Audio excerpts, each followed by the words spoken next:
Լաբորատոր անալիզները պետք է հանձնել առավոտյան անոթի։ Սա միֆ է, ոչ բոլոր հետազոտություններն պետք է հանձնել առավոտյան եւ անոթին, կան հետազոտություններ, որոնց վրա չի ազդում ոչ ժամանակահատվածը օրվա, ոչ էլ անոթի լինելը։ Լաբորատոր հետազոտության ճիշտ արդյունքի համար կարևոր է ճիշտ նախապատրաստումը։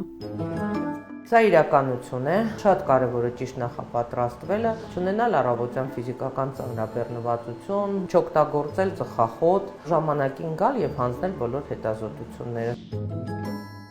Եթե անալիզի պատասխանը նորմայից դուրս է, դա միշտ նշանակում է, որ հիվանդ եք։ Սա միֆ է, հետազոտության արդյունքները կարող են լինել շեղված, նույնիսկ ռեֆերենս ցուցանիշներից ավել, եւ դա չի նշանակում, որ անպայման կա հիվանդություն։ Տարբեր լաբորատորիաներում արված նույն անալիզները կարող են ունենալ տարբեր արդյունքներ։ Սա իրականություն է, իհարկե կարող են, նայած բժիշկը այդ ժամանակ ինչ հետազոտություններ է նշանակե, որ մեթոդով է նշանակե, PCR-ը նշանակե, թե IFA մեթոդով է նշանակե, հիվանդության որ ժամանակաշրջանն է, սկիզբն է, ընթացքն է, վերջն է, դրա համար էլ կապ ունի պարզաբանել, ինչ մեթոդներով են արված, ինչ ռեֆերենս ցուցանիշներ ունեն։ Լաբորատոր հետազոտության ճշգրտությունը կախված է ոչ միայն սարքավորումից, այլև մասնագետների աշխատանքից։ Սա իրականություն է, մեծ կապ ունի մասնագետի գրագետ լինելը, ճիշտ ինտերպրետացիա անելը, ճիշտ կատարել հետազոտությունը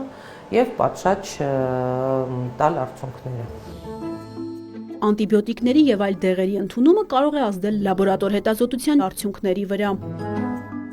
Իրականություն է, շատ կապ ունի անտիբիոտիկների եւ այլ դեղերի ազդեցությունը, որովհետեւ այլ դեղերի ազդեցության տակ շատ ցուցանիշներ կարող են փոփոխված արժեքներ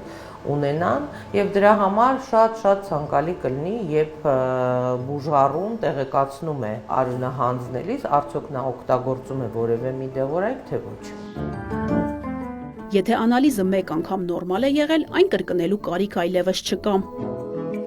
Սա միֆ է։ Հետազոտության ցուցանիշները միշտ էլ կրկնելու կարիք են ունենում։ Տարբեր ժամանակահատվածներում, տարբեր փուլում մարդու ցուցանիշները կարող են փոփոխված լինել ըստ իր հիվանդության։ Նույնիսկ նորմալը կարող է միառժամանակ հետո լինի ռեֆերենս չափանիշներից դուրս եւ հակառակ։